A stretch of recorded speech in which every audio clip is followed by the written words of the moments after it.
tutti saldi da godere per l'eterno, almeno per le future generazioni.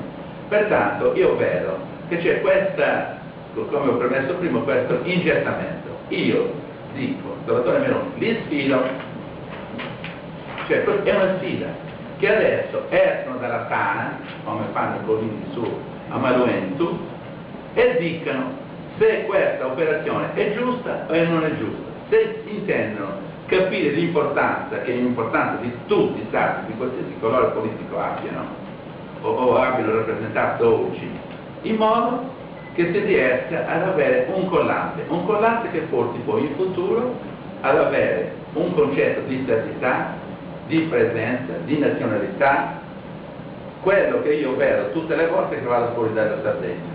Quando giro per l'estero, per il lavoro che ho fatto, ho sempre trovato questa specie di bisogno fisico dei sardi di differenziarsi. Non esiste, per esempio, in altre regioni italiane, che loro abbiano tutti il simbolo della loro città, il simbolo della loro regione, o che dicono di dove sei? Sardo zero. Cioè, io non ho mai sentito un laziale che trova a Londra o a Berlino che mi abbia detto laziale.